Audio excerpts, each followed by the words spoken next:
Okay, we have a lot to cover, so I'm gonna make this really quick. Viper is a rapper from Houston, Texas, and aside from running a totally legitimate real estate company, being the world's first trillionaire, and surviving the harness of death, he's a defining figure for internet rap, with his production that sounds like a precursor to both cloud rap and vaporwave, and a unique rap style that kind of predicted mumble rap. The number of albums that he's made is so obscene that nobody actually knows how many there are. I've heard numbers thrown around from 1,000 to 1,500 and even 3,000, but the only comprehensive list with links to every album that I could find online listed a mere 929. Come on, that's it? Get your bars up, man. So we're gonna rank every single one of them from worst to best right now because we're all stuck inside anyway, so it's not like you don't have time to listen to them. Number 929, Breaking the Ice 2. Now, unlike the seminal work of modern art that is Breaking the Ice 1, the sequel is an obvious cash grab that doesn't have any of the same actors and pretty much recycles the plot from the first one. Number 928, A Loyal Illuminati Member 3. Now, I don't know about you, but of all the Illuminati members that I've met, I know for a fact that none of them would outright tell people that they're a member in 3 of their album titles, but 1 or 2 maybe. Number 927.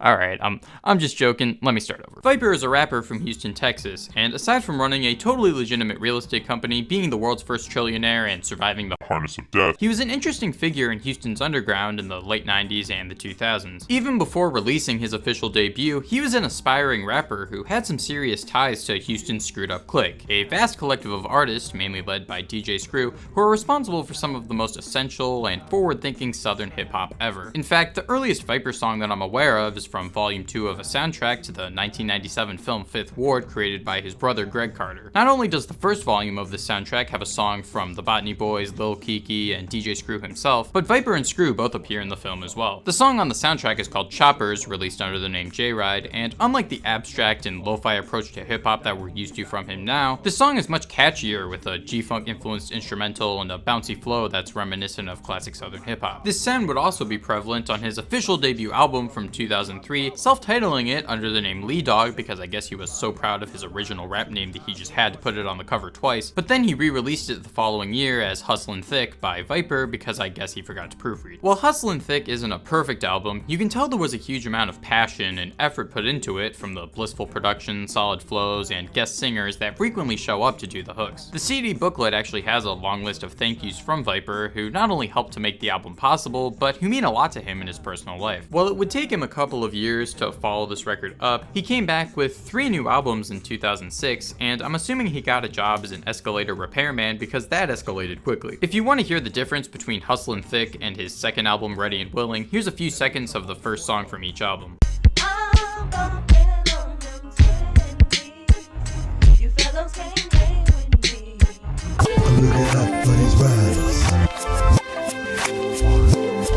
Dang. Now, as you can tell, this is when Viper started to carve out a more distinct sound for himself, with the reverse sampling, calm flow, and cloudy atmosphere, and it comes together into something that was not only unlike anything else in the realm of hip-hop at the time, but feels like a continuation of the chopped and screwed sound that was invented by the artist he was associated with. He continued to build a prolific catalog from 2008 to 2010, releasing numerous albums, but beginning to rely more and more on remixing or just straight up re-releasing older songs with new names to pad out the tracklist. For example, Thug's Passion literally consists of every song from Hustlin' Thick in a different order, with the tracks sometimes being renamed, and Concrete Jungle is full of songs like Watch Me and Never Ballin' Just Fallin' that are taken from another album that he made that year called These Rappers Claim They Hard. It's to the point where there's only a grand total of 8 albums from this era that consist of entirely original content, which is nothing to scoff at considering the relatively short amount of time it took. I guess he thought that the more albums he released, the greater chance he would have at finding an audience, and while I can't entirely blame the guy considering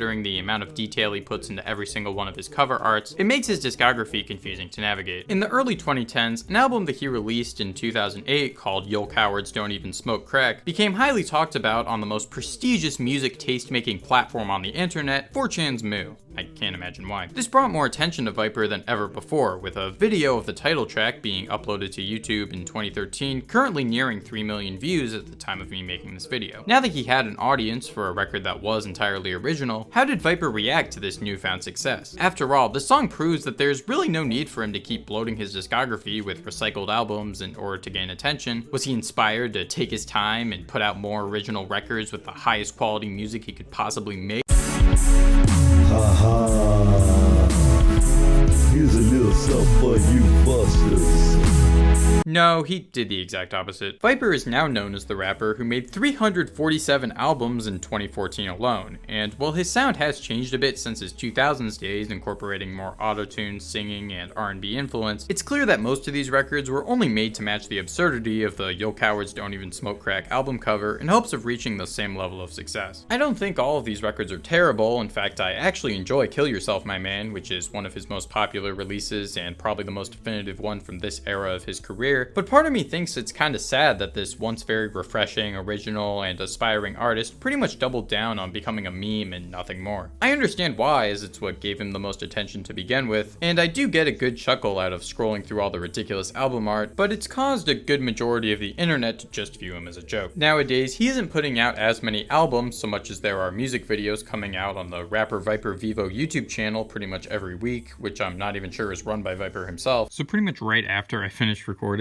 Viper posted these new videos that I guess kind of confirmed that he is actually running this channel. So yeah, rapper Viper Vivo confirmed. While I'm here though, I do want to say that I think the whole green screen background footage thing that lets fans make their own videos is really cool, and they're very bingeable. There's a ton of other information about him, like his sketchy real estate company, scamming fans by not sending out merch that they had paid for, and 17 is legal pops, but there's already videos about that, so you can go and watch those if you haven't. If you're looking to get into Viper's early career, then I'd actually recommend starting with this bootleg compilation called One Day You'll See Me Again, which is not only full of some of the best songs from his early catalog, but has the best mixes of all of them. Since Viper is known to frequently re-release older songs, there's a ton of different mixes out there, and they pretty much all pale in comparison to how they sounded originally. These original mixes are pretty rare too, as most of them aren't the versions that appear on streaming services or even YouTube. The bootleg was made by Dismiss Yourself, who has an excellent channel full of well-assembled bootlegs and albums by underground artists, so I'll leave a link to it in the description. There's also a nice write-up about Viper in there that you should give a read to. So if you couldn't guess already, I'm going to be ranking the 8 original albums in Viper's catalog, as it's genuinely one of my favorite discographies from the 2000s, and it tends to get overshadowed by his career nowadays.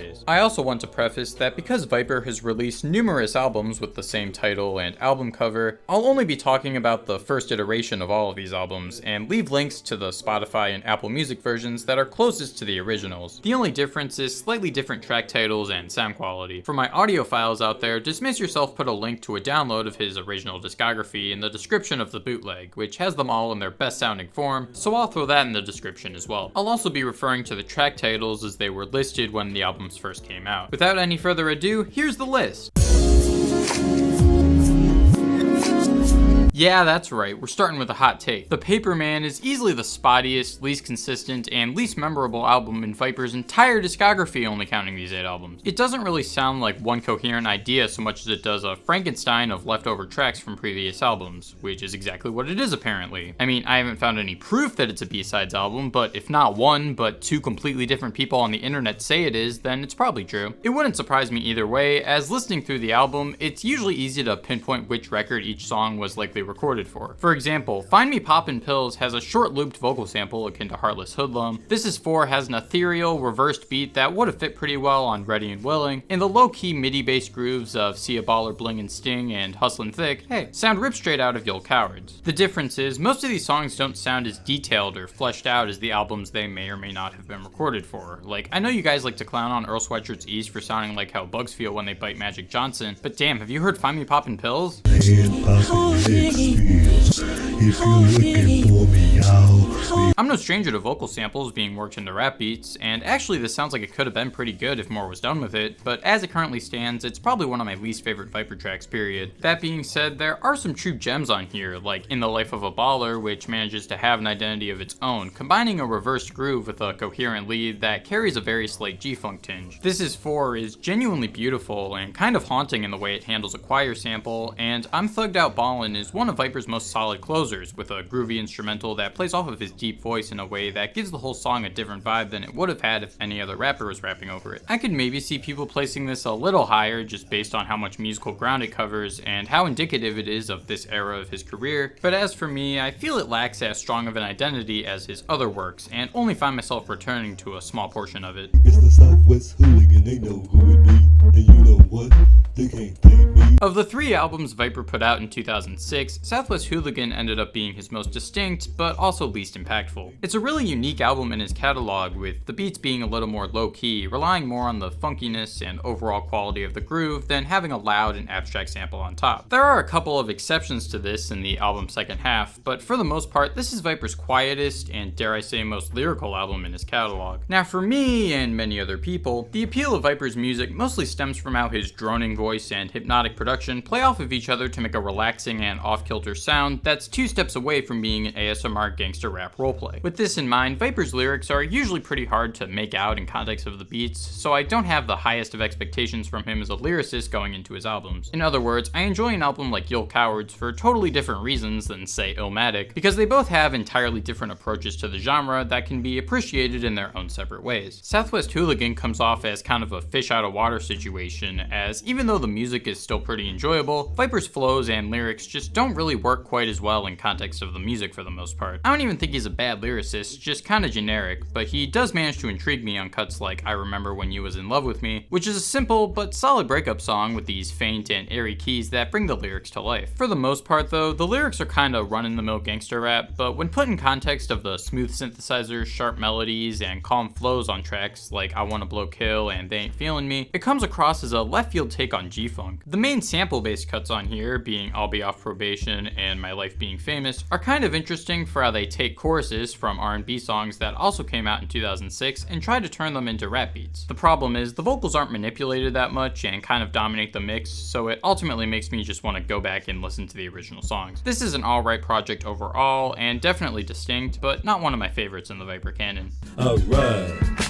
On these boards, nothing but busters making noise. From a pure production standpoint, these rappers claim they hard is arguably the sharpest and most well-polished album from Viper's pre- and early 2010 output. In a lot of ways, I see this tape as a proper send-off to this era of his career before following it up with his next original album in 2012 that solidified a new sound for himself. From this point onward, Viper's production is a little less lo-fi and has a greater emphasis on leading melodies that shine through pretty clearly in context of the mix. While I am glad that Viper is continuing to evolve his sound further into his discography, I feel like much of his output after this one comes across as a bit more amateurish and ill-conceived despite the cleaner sounding beats. This is mostly because of the vocals, as Viper hasn't really done much to change up his flow or rap style to accommodate for this shift in production, which makes his voice sound a little more awkward than menacing. These rappers claim they hard is pretty much the first step towards this sound, meaning that much of the lo-fi goodness is still on here with a new coat of paint, but with a few songs that take risks that don't entirely pan out for me. These mostly appear in the album's second half, with cuts like I Ride and As I Shine, which both have some of the most conventional but highly detailed beats of any Viper song. I could seriously imagine these turning up on a UGK or Goody Mob album with how well they pay homage to the Dirty South sound. The only problem is Viper still sounds like he's rapping with a mouthful of marshmallows, and thus the vibe isn't as infectious. There are some highlights on here though, like New Hustles, which carries a similar tone to the rest of the album, but benefits from being a little more atmospheric to accommodate the vocals. I also love how the beat isn't just one sample loop, but something that manages to build up throughout the track. If you were put off by Viper's unconventional sound, then I'd say this is a good starting point, as it eases the listener in by sounding well polished, but still feels entirely like a Viper album. I don't think it's perfect, but it's a nice way to cap off his early career. All out the best side, everything's cool, and everything's alright. Haha, Viper's most popular album and likely his most iconic. This thing came out a couple of years after the 2006 trilogy, and while I don't think it's as consistent as 2 of those albums, it did an effective job of further fleshing out his sound. This album is much less centered on vocal samples and reversed beats, and instead focuses more on synth leads through MIDI. It's a tad more one-dimensional than his other albums, with each song being produced by similar means, but it has a solid enough track list to warrant a recommendation from me. There's of course the title track, which aside from being a god-tier meme, is one of my favorite cloud rap songs, period. The dense atmosphere this track creates out of its wall of synthesizers and percussion that's mostly centered around this calm and steady cymbal that may or may not be reversed, I can't entirely tell, make it sound energetic but calming at the same time. I will admit that I am a coward and haven't smoked crack, but I can only imagine it feels like living inside of this song. In several interviews, Viper has explained what the purpose and message of the track is, and while his answer varies slightly from interview to interview, he basically uses his own experiences in the drug trade, witnessing other dealers who wouldn't wouldn't take a hit of their own supply to ensure it is of the highest quality, and ties it to a bigger theme of conquering inevitable fears that everybody comes across in life. This explains the "yol" in the song title, as you will have to face your fears eventually, so it's best to take them head on without hesitation. And no, I'm not making this up, go to this timestamp of his interview with Matt Hook to hear it from the man himself. While you're at it, give the whole interview a listen, because it's easily the best Viper interview on YouTube. Most of the other ones are pretty much just people making memes and him playing along with the joke, and while they can be entertaining, I find this one very genuine. I'll leave a link in the description. Another thing that's interesting about this track is there's actually a bonus 51 minutes of music that came out alongside it. Similar to this track, the album is more synth heavy than Viper's previous work, but the overall rough mixing and simple melodies keep it in line with what makes his music so appealing. Some standout cuts include "I'm That Southwest Blood," which has a lead that almost sounds like a chopped and screwed new wave song from the 80s and looped in a seamless fashion that's pretty catchy. Hell, tracks like "That Baller at Your Best Side" and Number 11 have caused some people to draw comparisons to the cheeky, psychedelic, and lo-fi hypnagogic pop genre due to their fruitful synthesizers and catchy rhythms. In fact, I'd say this is one of his catchiest albums overall, and it does a good job of defining his sound, especially if you're one to credit him for being ahead of the curve on new wave and cloud rap. If you're someone who's dismissed this record as nothing more than a meme due to its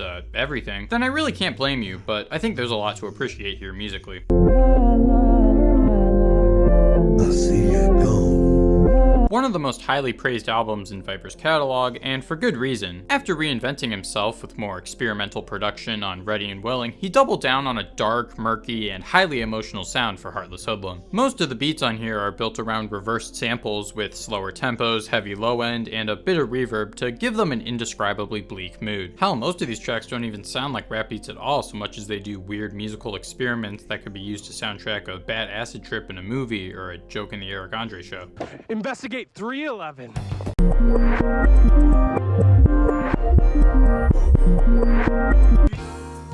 There's a couple more upbeat tracks, like Something You Can Feel, which kicks the whole record off by easing the listener into its off-kilter sound with a beat that sounds similar to the rest of the album, but carries a more lighthearted mood. The song even has a memorable chorus that flows surprisingly well and breathes more life into the strange instrumental. The album's steady pace continues with Death Time, which sounds a bit darker and more haunting, not to mention the murderous lyrics, but has one of the most coherent and melodic beats on the entire album. Pretty much right after this song though, the sound of the record gets more and more dense and emotional, and so do Viper's lyrics. The track Clip In, for example, has him confronting inner demons about a relationship he couldn't hold on to due to his lifestyle over a Charlie Wilson sample that sounds like a backwards record playing underwater. There's no conventional rhythm with a boom bap snare or anything like that, as the only percussion comes from a reverse drum that's embedded into the sample. But if that track made you cry, then you don't even want to begin to hear about Leanin' Low. This track has a more cohesive beat with a shorter and more to the point loop, but damn, it's easily my favorite instrumental on the album. Viper's voice, while still very low and fairly monotone, sounds more in pain than ever as he reflects on the death of a friend who mentored him in becoming a rapper. I don't know if he's ever spoken on who the song is about specifically, but it could be about Fat Pat, as he is a member of the Screwed Up Clique who passed away in the late 90s, or even DJ Screw, as he actually makes a reference to him in the song, but he was more of a DJ than a rapper, so who knows. It could be a tribute to all of his friends in the rap game who've passed away, but it's still very personal as he reflects on specific memories. Either way, it's probably my second favorite Viper song period, so definitely check it out, along with the rest of the album if you're looking for a dark and emotional hip-hop record that's abstract as all hell. 'Cause this is how we rise. Forever we gon' glide. Lee Dog, Viper's debut album, is one that gets kinda overlooked because it doesn't really follow the same sound or style that he's become known for over the years. Rather, it's a more conventional southern hip-hop album with steadier beats and soulful guest singers handling a lot of the hooks. However, it isn't a Pablo Honey type of debut where everybody hates it because it sounds generic compared to later records. It's more like Björk's debut in that, yeah, it's not the most unique or boundary-pushing thing they've ever made, but it's still a great album that shows a promising figure testing the waters. There's even a handful of guest rappers on this thing, and they all flow well over Viper's beats. In fact, songs like This Is How We Ride and Rollin' barely have any rapping from Viper whatsoever, letting his guests dominate the track, keeping the record more varied than most of his other offerings. It's kind of a surreal thing to go back and listen to after hearing this, as Viper has become one of the rap game's true outsiders, with records that feel as if they came from a different place entirely. What's even stranger is that despite the difference in style, not that much about his actual rapping is too far off from most of the albums on this list. His flow is still kind of simple, with the depth and timbre of his voice being the most captivating thing about the vocals, but hearing them over an aggressively catchy beat like on Bring the Noise or even the heartfelt piano playing that dominates a good chunk of the instrumentals really made me view his whole style in a new light. There's even a couple exceptions to this where he sounds a bit different, like the melodic and Tupac reminiscent flow on Ride or Die or the strange and throaty delivery on 20s and Up. While he's worked elements of R&B into his music plenty of times, usually in the form of beats based around vocal samples, the guest singers, along with the blissful production, make songs like In the Hood, Best Side, and Shatter really nail a gorgeous fusion of R&B and hip-hop that plays out more seamlessly than maybe any other attempt to bring the two together in his catalog. It's an overall very pretty and soulful hip-hop album that I'd encourage any fan of the genre to check out. Also, before I move on, shout out to Aluminum Tarmac for these awesome fan-made videos you see before you right now. I'll leave a link in the description to that too.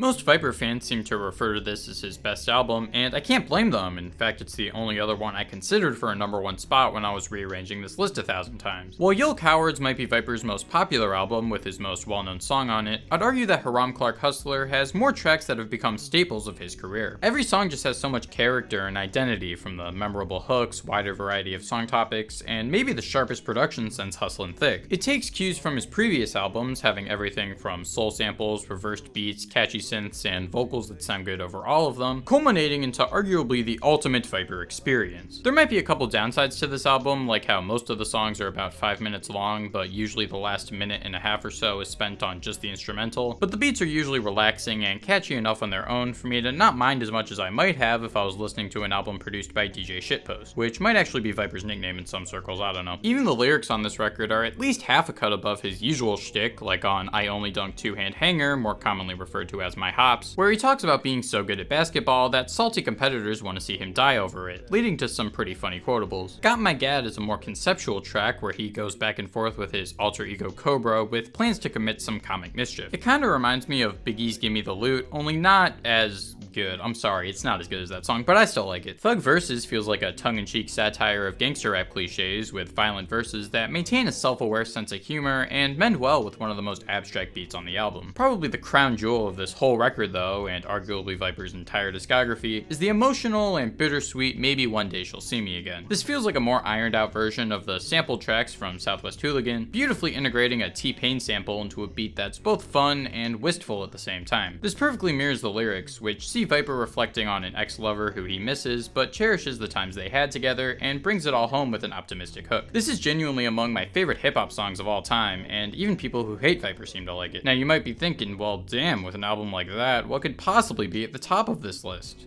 I mean, there's only one other album left.